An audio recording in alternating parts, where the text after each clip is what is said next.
Billy Bowman's versatility and playmaking skills are going to help him find a way to impact this Falcons secondary.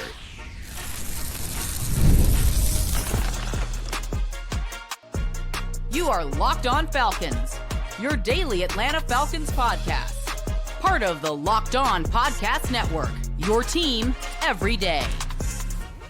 Welcome back, everyone, to another illustrious episode of the Locked On Falcons podcast, your daily Atlanta Falcons podcast, part of Locked On Sports Atlanta, your team every day. And today's episode is brought to you by Game Time. Download the Game Time app, create an account, and use code LOCKEDONNFL, and you'll get $20 off your first purchase. So if you don't know me, I'm your very humble host, Aaron Freeman, a.k.a. Mr. Drew, a.k.a. the iron that sharpens the iron, a.k.a. Mr. AKA, and I've been covering the Atlanta Falcons for almost 2 decades, formerly at FalcFans.com, RIP. Been going strong on this podcast for over a decade. I appreciate each and every one of you that go strong with me as everydayers. That means you make this podcast your first listen each and every day, and all you got to do to become an everydayer is subscribe or follow for free on YouTube or wherever you listen to podcasts. So today we are doing our comprehensive Billy Bowman scouting report breakdown, whatever you want to say. Probably a week or two late. I had to kind of take a break from grinding that film before I could get really back into it to finish the Billy Bowman and ultimately Jack Nelson film. But we're back for Billy Bowman today. We'll outline some NFL player comparisons for him, including a perennial Pro Bowl player that he has the potential to grow into. We'll talk about whether or not Billy Bowman can carve out an immediate role as the Falcons starting nickel cornerback, or does he project best as a long-term safety, and potentially how Jessie Bates's long-term outlook in Atlanta could help and hurt Billy Bowman's potential. But let's start with the biographical information on Billy Bowman. He was a three sports star in football, basketball, and track at Denton Ryan High School in the Dallas-Fort Worth area. Played both offense and defense in high school.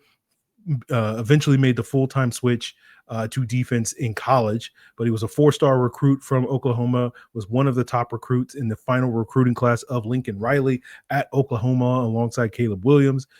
Flirted with transferring after Riley left Oklahoma after his freshman year to go to USC, but Billy Bowman stuck it out.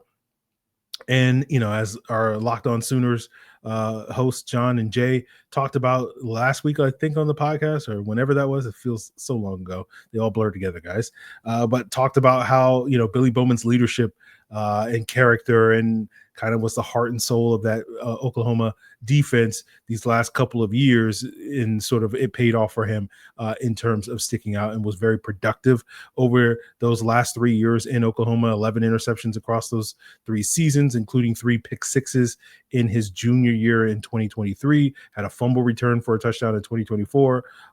And, that playmaking ability is something that showed up regularly on film. So let's get into sort of the strength and weaknesses that I saw on film. I did wind up watching all 12 of the games that Billy Bowman played this past year at Oklahoma, and then 2 games from the 23 season, so a total of 14 games. And basically the way I would characterize Billy Bowman is he's kind of a jack of all trades, master of none. I think he's a guy that's capable in a lot of areas, but doesn't necessarily stand out in one area except for one, which is that playmaking ability. More on that in a second.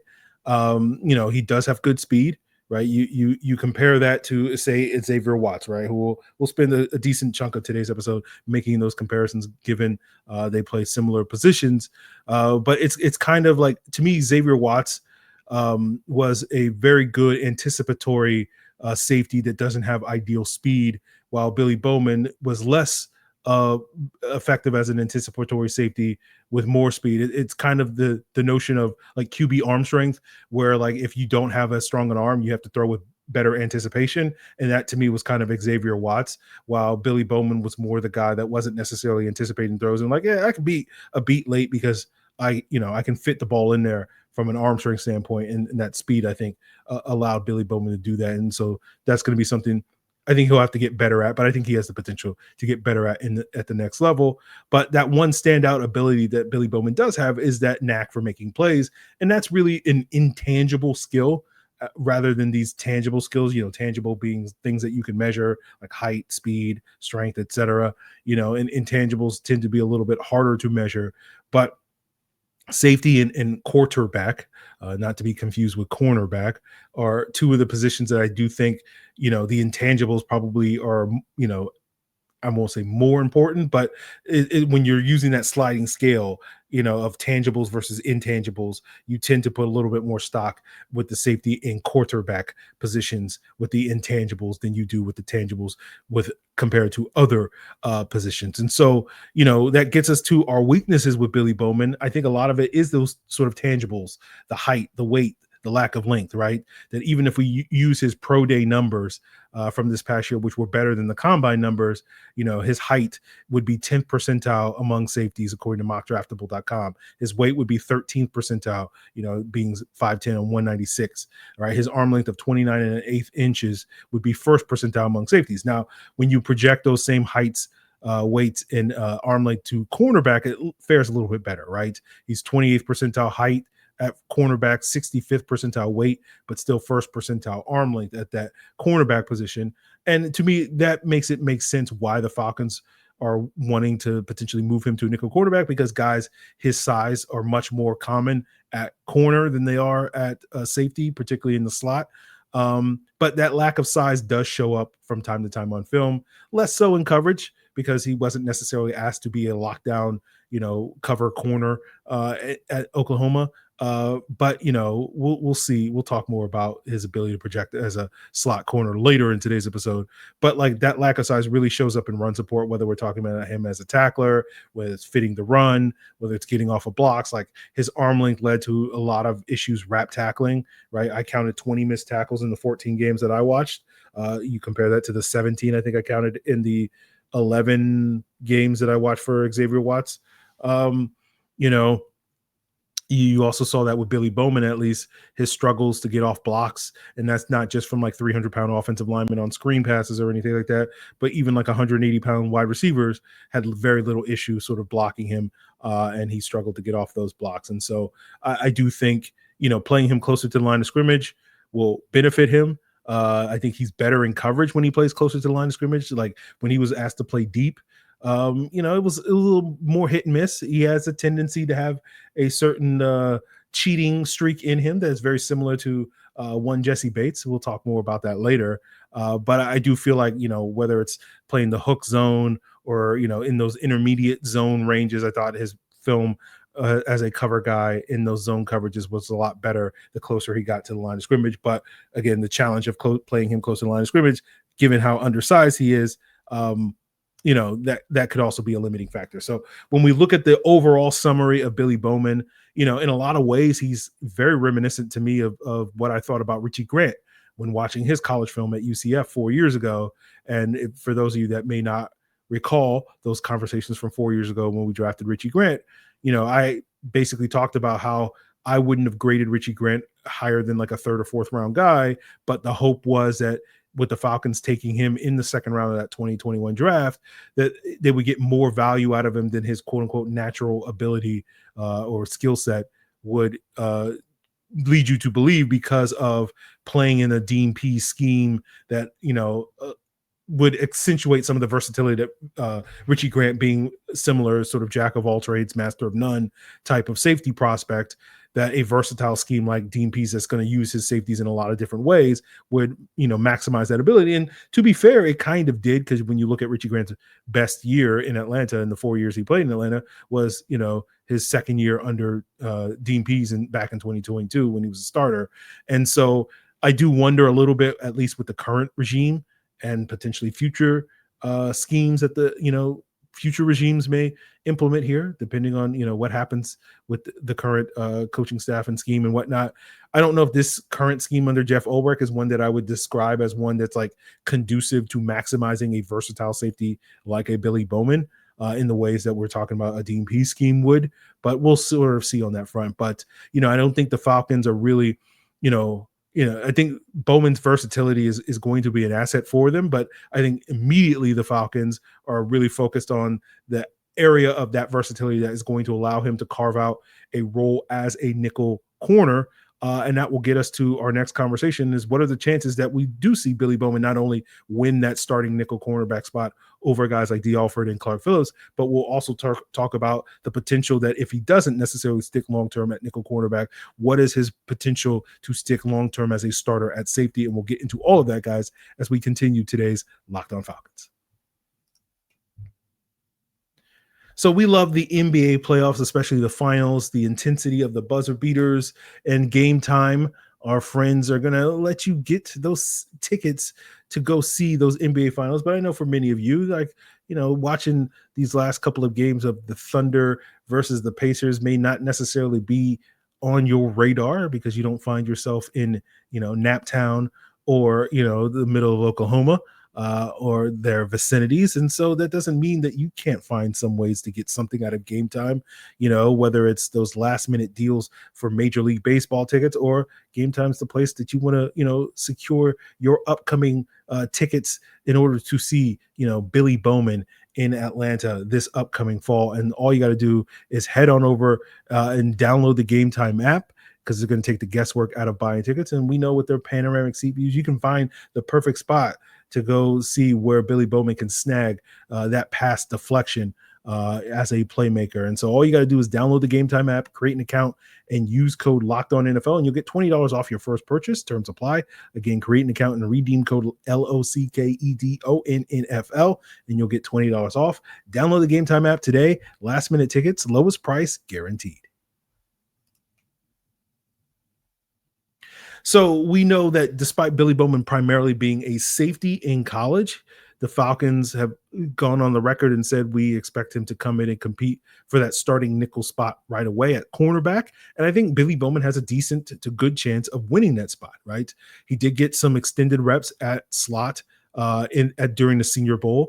Now, for the most part, in the one-on-one reps that I saw, he was mostly covering tight ends, which is more quote unquote safety stuff than true nickel cornerback stuff. But he did have some positive reps against some of the slot receivers that he did face. And I think right now, when just based off of what I saw in his collegiate film as well as at the Senior Bowl, like I would project him right now to be more functional against NFL wide receivers in the slot, but we'll see. I think there's growth potential there. It's kind of reminiscent of Keanu Neal when he came out many years ago, where Keanu Neal didn't play a ton of man coverage at Florida. And so that was an open question mark about could he do it at the NFL? And we found out that, yes, he could, before injury sort of sapped him of his athleticism, but he was very effective covering tight ends in man coverage those first couple of years in Atlanta. And it's that can't versus didn't, right? It's like, I don't think Billy Bowman can't cover wide receivers. It's just he wasn't asked to. So it was more of a didn't. But, I'm not expecting him to shine against, NFL wide receivers. Like when the rare opportunities he got in college to face those guys, he didn't shine in that regard. But I do think there is a lot of growth potential, and it's more a lack of evidence, a lack of experience, I guess you could say, when it comes to being that nickel cornerback. But I think when you think about the ways that he could be an upgrade over the potential incumbents, whether that's D. Alford or Clark Phillips, I think the one thing that you can say about Billy Bowman that he has that those guys don't have is he has a more physical disposition, right? He's not quite the wasp, right? In the sense of I want to hurt people, but he's definitely like a bee, right? He may be smaller, but he can do some damage when it comes to causing pain and suffering, especially for those who are allergic and whatnot. But I think he has the potential to be even more physical than he currently is. But I don't know if it's ever going to be a strength. It's basically like when we look at his physicality on a 10-point scale, we compare it to guys like Phillips and Alford. Like I would say Phillips is like a 3 out of 10. Alford's like a 4 out of 10. And I think Bowman's probably a 5 out of 10 right now. And I think that's good enough for the time being, but I do think that leaves a lot of room in it for improvement. And I think you really want to see Bowman kind of dial that up to a 6 or 7 when all is said and done, for him to really have that impact as that nickel cornerback when it comes to the run fits. Because to me, he's going to have to compensate for the fact that he's going to be smaller. Again, there are plenty of 5'9", 185-pound nickel cornerbacks that aren't liabilities against the run. Mike Hilton comes to mind when I think about that type of guy. And so, like, to me, you got to dial it up a little bit more to overcome some of the size issues. But in terms of like winning that nickel job, I think he's going to be helped, Bowman, that is, by the relatively low standards. Like the bar is not going to be that high for him to clear to be a day one starter at that nickel cornerback, right? Alford's coming off a down year. Clark Phillips is an unknown as far as a nickel cornerback. We've seen him as an outside cornerback, but we haven't really seen him outside of, a handful of reps in the preseason as a nickel. And it's very clear that the Falcons want change. They want to upgrade that spot. And, I think Bowman has a chance to do that. I don't know if he's going to solve your quote unquote D Alford problem. And we've discussed this in the past on the podcast where we talked about with Alford, when Alford was good in 23 versus bad in 24, in both years, he struggled against number 1 and number 2 wide receivers, right? That's your D Alford problem, where it's like, you don't really have a nickel cornerback that can handle the number 1s and number 2s. And what happened in 24, especially, is he saw a lot more reps against those 1s and 2s, because I think opposing offenses were like, oh, this is an issue, so we're going to attack him whenever we put our number 1 or number 2 guy in the slot, right? And then in 23, typically Alford was fine against number 3 wide receivers and anybody else, like tight ends and running backs, but in 24 he was not. And so you had the concerns against number 1s and number 2s. You saw that get ratcheted up, and you also saw the struggles against everybody else, and that led to the really bad year for D. Alford. And so I say with Bowman, I don't know if he's going to solve your number 1 and number 2 problem. Like, I don't look at him as a guy that I'm like, oh, like he'll go and lock down Chris Godwin and Mike Evans. He'll go lock down Justin Jefferson and Jordan Addison, in the first 2 games of this upcoming season, right? Now, again, there's growth potential there, but like I'm not expecting that out of the gates coming into this. And so we'll see what types of leaps that Billy Bowman can make in the years to come, particularly when it comes to being that cover slot corner. But again, in year 1, I don't think he's solving your problem against number 1 and number 2 wide receivers. Now, maybe he's going to be effective against number 3s and tight ends and running backs, which I do think is a realistic expectation, that he can get back to at least a pre-2024 D. Alford level with a little bit more physicality. So again, that's maybe not the ideal nickel corner, but like that's a guy that I do think can be valuable to your team. But the issue, I think, is going to be if he isn't that guy immediately, if he isn't that guy that is the best version of D. Alford, I guess, it does leave the door open for the team to try to upgrade that spot going into year 2, right? Where, I use the example of Tyke Smith and Jacob Parrish with the Bucs, right? The Bucs drafted Tyke Smith last year. He was their sort of big nickel this past year, and was solid in that role. He was probably like a league average nickel for a rookie, but it didn't stop the Bucs from drafting Jacob Parrish in round 3 this past April to be the upgrade. And from what I understand, Parrish is expected to win that nickel cornerback spot, and Smith is being moved to safety, where he's expected to be competing for the starting spot next to Antoine Winfield. And again, Locked On Bucs will have more information on those ongoing battles. And so like, it's a similar conversation. We'll have another comparison later when we get to the eye level comparisons of guys that were, these hybrid safeties that were drafted to be, immediate nickels, were that as rookies, but then got replaced in year 2. And so that's kind of what, my concern with Billy Bowman is, like, is he going to be good enough right away that he's not going to get replaced in year 2, right? Because you can presumably get a better cover guy, a guy that could cover those number 1 and number 2 wide receivers in addition to the number 3s, et cetera, and just give you more upside there in coverage, and potentially, given that, Billy Bowman isn't the biggest or strongest, again, if he's only a 5 out of 10 when it comes to run support, there's the possibility that you could find someone who's a 6 out of 10 at that cornerback spot. And so again, that's the concern with Billy Bowman, where it's like, okay, he can come in year 1 as a starter, but will he play at a high enough level to remain a starter? And another factor that, again, I know a lot of you guys don't like me bringing it up, but I'd be doing you a disservice if I didn't at least talk about it.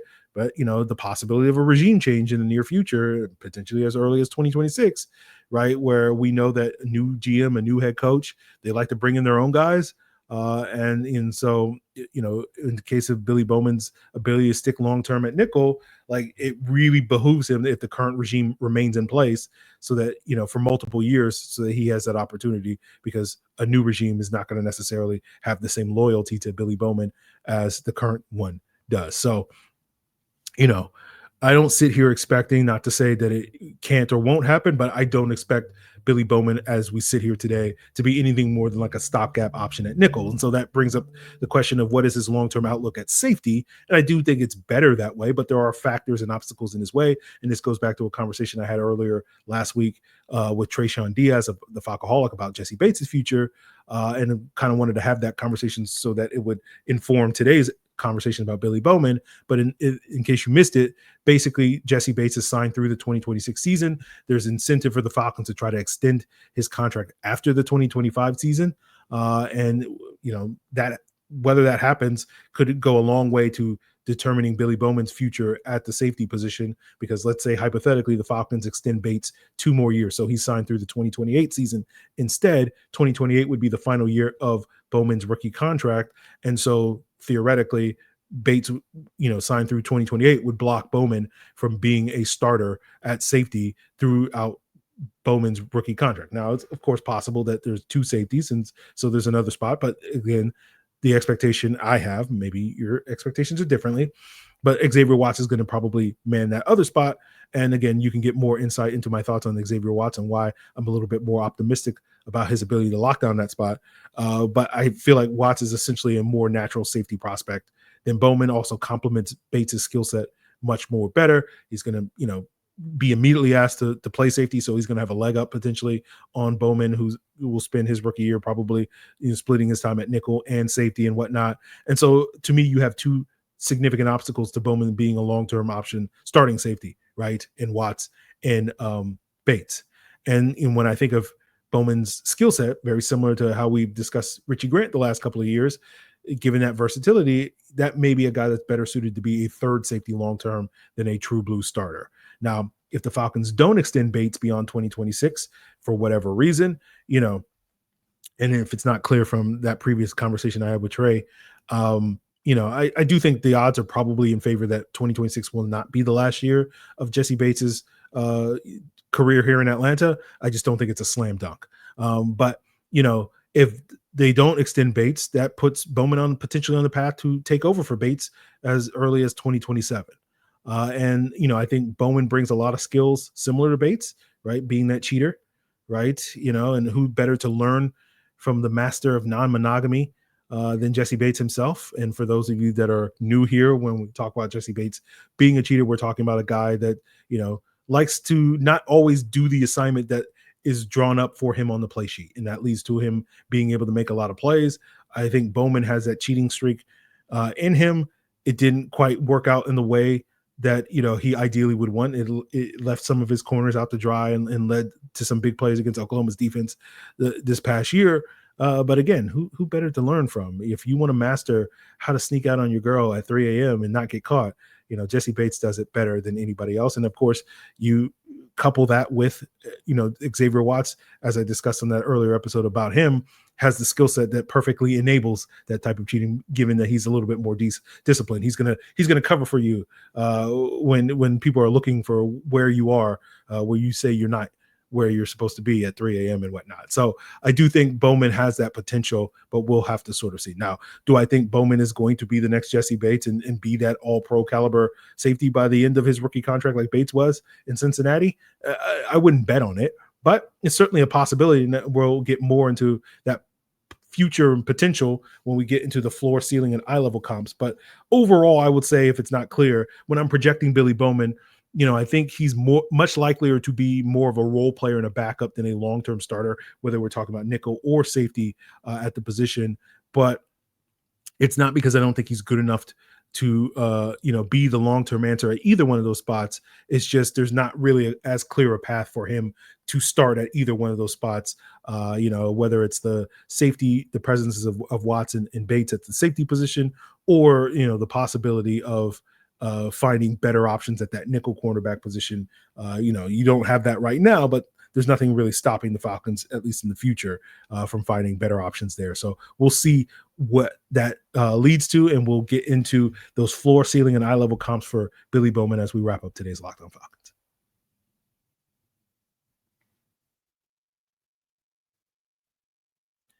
So for those of you not familiar with the floor, ceiling, and eye level comps that I do, these are NFL player comparisons. Try to find, a healthy match of guys that have similar size, athleticism, and have some, follow career paths that I think are easy to sort of map on.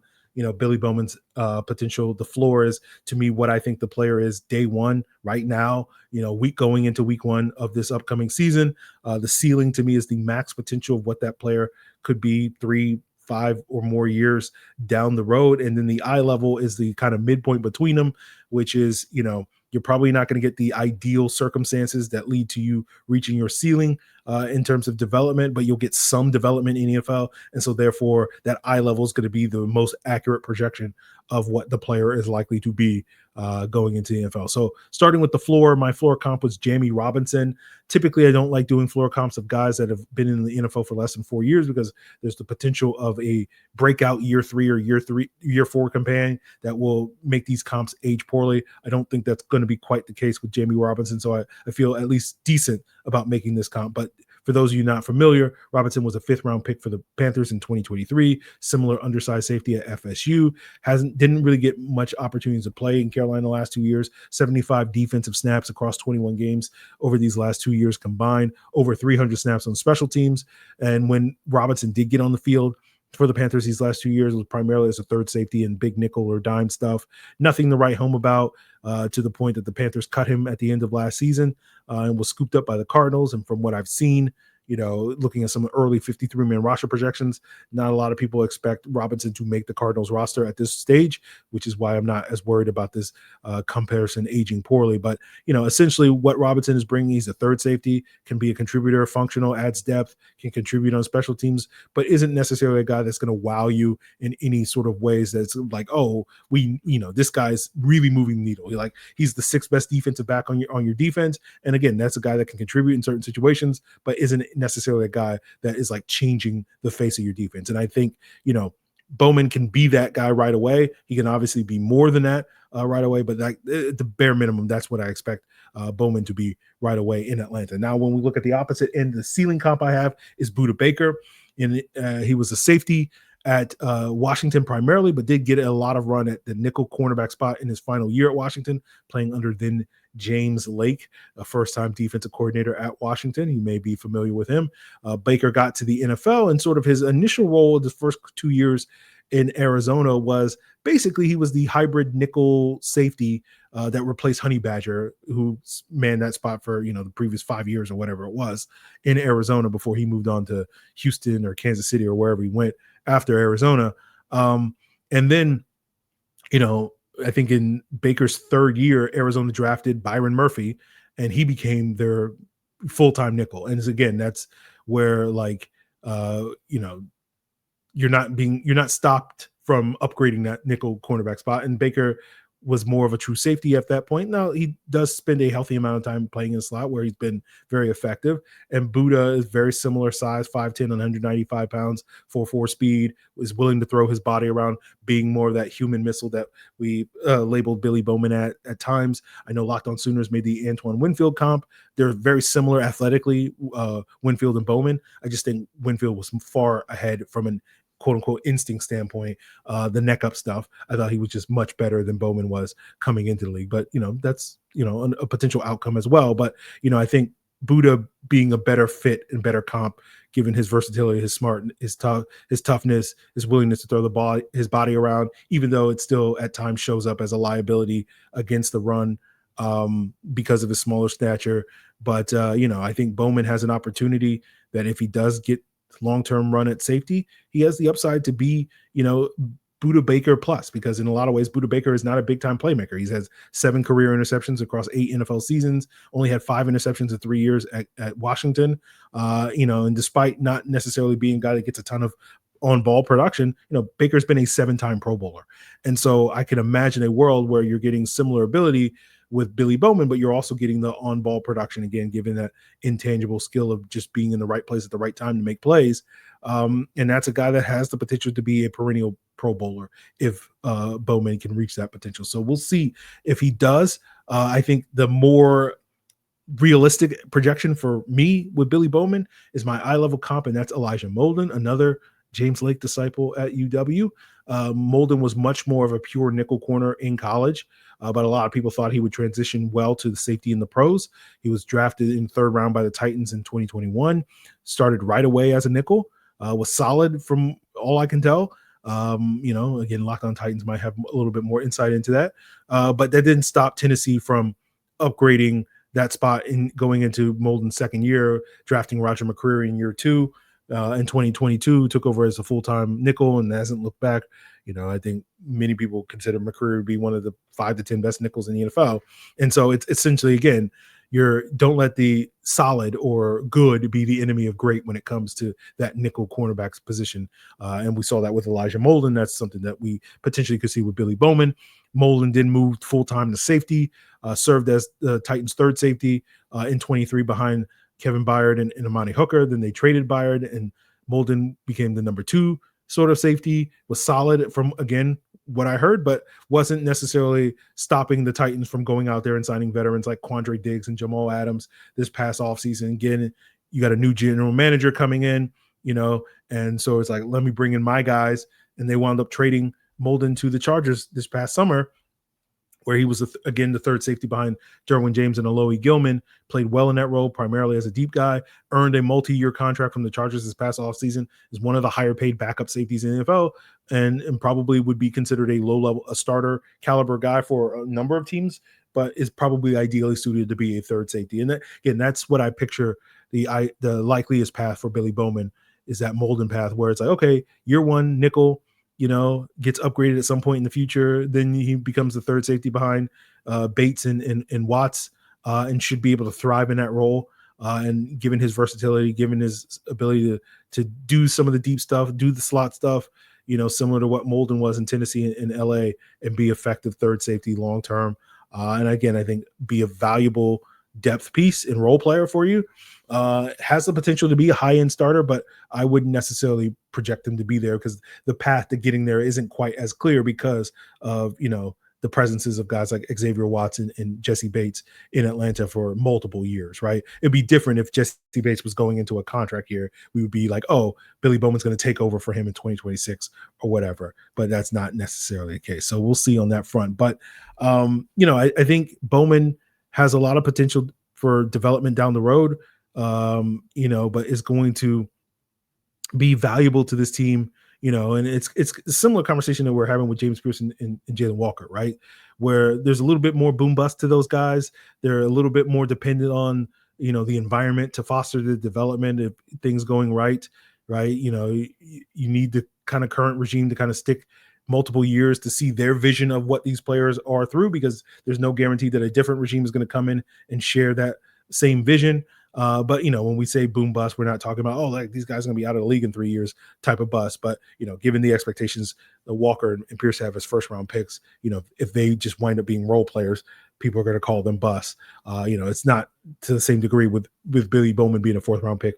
Role player is a reasonable expectation for that. But I know, having talked with a number of Falcon fans, whether it's Jarvis Davis or others, since the draft, it does feel like a lot more people in a vacuum look at Billy Bowman and like him more than Xavier Watts, right? It's not a competition, but given the speed, the versatility, the playmaking ability, playing with a little bit more of an edge, it's very understandable that why in a vacuum people would prefer Bowman. And at least initially, coming out of the draft, my initial forays into the film, that was kind of, I was in a similar camp of liking Bowman a little bit more, but now I've watched more film and, understanding that we're not in a vacuum, I do feel like it's going to be a harder role for Bowman to reach his full potential in Atlanta because of the presence of guys like Bates and Watts. So we'll see what's what. But again, injuries and trades and all these other things, are going to potentially have an impact on all of these guys' careers. And those are the things that make it so unpredictable, and why we're scattershot projecting these players where it's just like,